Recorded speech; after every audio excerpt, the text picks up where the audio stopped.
Ravie de te retrouver sur cette nouvelle vidéo. Si tu me découvres ici, je suis Aurélie, fondatrice de la communauté d'entrepreneuses La Boussole, qui accompagne les femmes entrepreneuses qui exercent dans le coaching, le conseil, l'accompagnement à ne plus subir la vente dans l'inconfort, la peur, le stress et avoir tendance à se disperser ou à procrastiner les actions de vente importantes. L'objectif de cette belle communauté, à travers une programmation toute l'année, faisant intervenir moi-même, mais aussi des experts et tout un panel de ressources qu'on se partage et qu'on co-construit avec les membres. L'idée, c'est de pouvoir t'aider tout au long de l'année à définir un cap clair dans tes actions, t'organiser de façon efficace et pouvoir te concentrer sur les actions qui font vraiment avancer ta vente et générer des résultats sans t'épuiser inutilement. Est-ce qu'il t'est arrivé de te sentir à la fin d'un rendez-vous qui ne s'est pas du tout passé comme tu l'avais imaginé, nul en vente? Alors je tiens déjà à te rassurer. Quand on a cette pensée, ça ne veut en aucun cas dire que tu es incompétente ou pas capable de vendre. Le problème est ailleurs et ça, je m'en suis vite rendu compte en échangeant toutes ces années avec les entrepreneuses que j'ai pu côtoyer et celles que j'ai accompagnées. Je vais te partager quelque chose qu'on a tendance à oublier. Tous les jours, tu es en train de vendre. Tu vends toute la journée. Quand tu souhaites proposer un restaurant à ton partenaire, quand tu souhaites proposer un film à tes enfants, quand tu parles de tes amis d'un endroit qui t'a inspiré ou bien que tu as vu un concert sympa, que tu teases à tes amis pour te rejoindre pour passer un super moment, tu vends toute la journée. D'ailleurs, ce dont on ne se rend jamais compte, c'est on le fait tellement naturellement quand on parle d'un livre, d'un morceau de musique, d'un lieu, de quelque chose qu'on a goûté, d'une personne super qu'on a envie de recommander. On le fait tellement de façon naturelle qu'on a du mal à l'associer à une démarche de vente. Et chacune le fait à sa façon.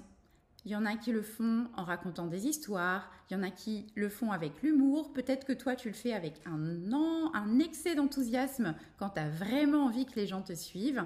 Certains le font avec beaucoup de pédagogie pour expliquer les choses, apporter des arguments pour amener la personne à vouloir s'intéresser à la chose que tu as envie de lui partager. Alors pourquoi tout change dès lors qu'il s'agit de vendre tes propres services ? Très simple, parce qu'il y a un nouvel élément qui intervient dans la conversation, l'argent. Puis arrivent aussi d'autres peurs, car le fait d'amener une transaction d'argent, il y a aussi l'entrée en contact avec ces personnes. Donc tu vas ressentir la peur de déranger quand tu entres en contact avec quelqu'un, la peur d'oublier quelque chose quand tu es sur un échange extrêmement dynamique, la peur aussi de passer à côté d'une opportunité car tu n'oses pas dire non. Et toutes ces peurs, elles viennent intervenir parce qu'il y a transaction d'argent, contact avec un inconnu et surtout l'intervention du regard des autres. Et ce que tu commences à faire, dès lors que tu rencontres des moments de doute, tu vas donner plus d'arguments, apporter plus d'informations. Et plutôt que d'aller plus en profondeur sur le besoin pour lequel tu échanges avec ce prospect, eh bien, tu vas chercher à défendre tes offres et à valoriser le fait que tu maîtrises ton expertise. Sauf qu'en réalité, ton prospect, il s'en fiche totalement. Ce qu'il veut, c'est que tu comprennes précisément le problème qu'il enquiquine en ce moment et en quoi un des aspects de tes services vont pouvoir l'aider à l'instant T. Et ce qui est paradoxal, c'est que plus tu donnes des informations, plus ton interlocuteur a envie de prendre le large. Il a envie de s'en aller. Et là, pour chercher à convaincre, donc avec notre tendance en tant qu'humain à vouloir être reconnu, eh bien tu en rajoutes, et plus tu en rajoutes, plus la personne va chercher à prendre la fuite. Je vais te parler d'une consultante exceptionnelle avec laquelle nous avions mené des sessions de consulting ensemble. Élise est consultante, notamment experte d'un outil qui accompagne les entreprises à mieux structurer leur organisation. Lorsqu'elle est entrée en contact avec moi, la première chose qui nous a sauté aux yeux, c'est la suivante. peut-être que tu es dans ce cas-là aussi. Elle avait 3 types d'accompagnement. Et lorsqu'elle était en échange avec quelqu'un, elle avait tendance à parler de son catalogue pour que la personne puisse choisir, donc qu'elle puisse lui proposer différentes options. Certainement, derrière intervenait cette peur de passer à côté d'une opportunité.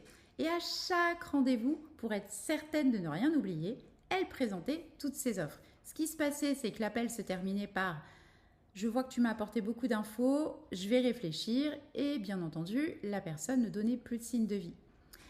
Ce qui se passait aussi, c'est que ces rendez-vous étaient extrêmement chargés. Ça lui prenait plus d'1 heure à donner toutes ces informations et elle terminait après ces échanges vidée, épuisée d'énergie.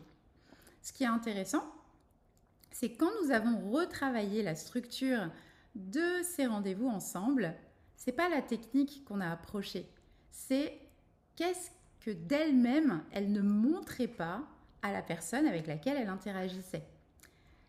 On a travaillé sur où est Élise dans ces rendez-vous.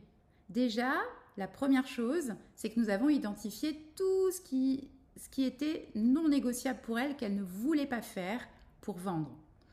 Et surtout, je lui ai demandé, comme elle avait déjà accompagné des personnes, quand tes clients parlent de toi, mais qu'est-ce qui revient le plus souvent? Et quand on a étudié tous les témoignages, les retours de ses clients qui lui faisaient par message, par mail, il y avait toujours les mêmes mots qui revenaient.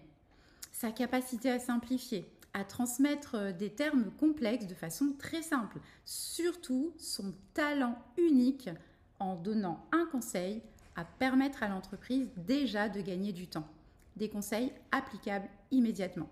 Et cette capacité-là, c'est pépite. Parce que quand tu apportes un effet waouh sur un rendez-vous pour une personne qui ne te connaît pas, forcément, elle se projette sur qu'est-ce que ça peut donner sur le plus long terme à tes côtés et elle a la notion de la valeur qu'elle perçoit de la transformation que tu lui apportes. Et ça, c'est puissant. Alors, qu'est-ce que nous avons fait? On a entièrement repensé l'émotion qu'elle transmet dans ses rendez-vous. Le temps de ses rendez-vous a été divisé par 2 et aujourd'hui, chaque personne qui interagit avec elle repart avec une ressource applicable immédiatement dans son quotidien, ce qui lui a occasionné moins de temps à passer en rendez-vous, de pouvoir proposer ses offres d'excellence sur le plus long terme et de vendre ses offres à un ticket moyen beaucoup plus important que ce qu'elle faisait au départ. Elle est passée de vente d'audit à vente d'accompagnement premium sur plusieurs mois pour restructurer l'organisation d'une entreprise à 360. La phrase qu'elle m'a dit à ce moment-là, c'est simple, en me remettant au centre de mes rendez-vous et en faisant apparaître ce qui fait ma singularité, j'ai plus l'impression de vendre, j'ai retrouvé le kiff de mener mes rendez-vous et c'est surtout que je sais que j'ai quelque chose de complètement ouf à apporter à la personne et c'est devenu vraiment un plaisir de le faire. Ce que j'aimerais que tu retiennes ici, c'est que je suis convaincue d'une chose en te parlant, c'est que tu n'as probablement pas besoin de revenir sur toute ta méthodologie de vendre, tu as besoin surtout d'arrêter de vendre à l'encontre de qui tu es. Parce que ce qui touche les gens, c'est pas une méthode ou une proposition commerciale parfaite. C'est ta personnalité, c'est ta façon d'écouter, ta façon de la faire rire, de lui susciter des réflexions puissantes, ton énergie, ta présence, ton empathie. Plus tu essaies de la cacher, moins la personne voit en quoi tu te démarques d'autres personnes qui proposent la même expertise que toi. Alors je te propose une chose. Prends une quinzaine, une vingtaine de minutes et commence déjà à écrire tout ce qui a trait à la vente qui ne te correspond pas. Parce que si sur ces derniers mois tu l'as fait, normal que tu n'aies pas pris du kiff à vendre. Que ce soit des méthodes, des phrases, des formulations, des modes de suivi, des modes de relance, des choses qui vraiment t'hérissent les cheveux sur la tête qui ne te correspondent pas. Ok ? Ensuite, intéresse-toi sur les témoignages, les retours de tes anciens clients. Si tu es dans tes premiers mois de démarrage, tu peux demander à d'anciens collègues ou à ton entourage qu'est-ce qu'ils retiennent quand ils ont un effet waouh avec toi. Quelle émotion tu leur suscites? Est-ce que tu les fais rire? Est-ce que tu leur transmets quelque chose? Est-ce que tu les fais réfléchir? Et ça, c'est puissant. Ça te permet de voir ce qui définit ta singularité et qui te différencie. Ok? Ensuite, si tu as plusieurs services, pose-toi la question pour chacun des services que tu proposes, quelle est la valeur que tu peux proposer lors d'un échange qui peut faire la différence. Pas une succession de conseils qui noie ton interlocuteur. Une seule chose. Et surtout, veille à ce que ce soit de ta touche à toi, c'est-à-dire quelque chose que tu maîtrises et où tu sais que en apportant cette ressource en 3 à 5 minutes, ça peut déjà créer un momentum dans la conversation que tu as avec ton interlocuteur. Et s'il y avait une idée à retenir de ce que je te partage sur cette vidéo, c'est celle-ci. Le problème, c'est pas que tu ne sais pas vendre. Le problème, c'est qu'à force de chercher X techniques que font d'autres personnes mais qui ne te correspondent pas forcément, tu t'es éloigné de qui tu es, ton identité, ta valeur, ta façon à toi d'être au naturel.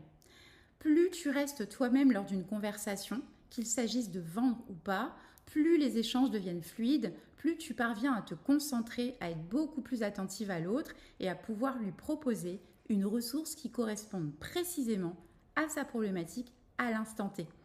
Si cette vidéo t'a plu, n'hésite pas à t'abonner à la chaîne. Tu peux également retrouver chaque semaine une nouvelle réflexion et un conseil concret que je t'apporte, que j'aborde aussi beaucoup plus en profondeur dans ma newsletter dont tu trouveras le lien ci-dessous.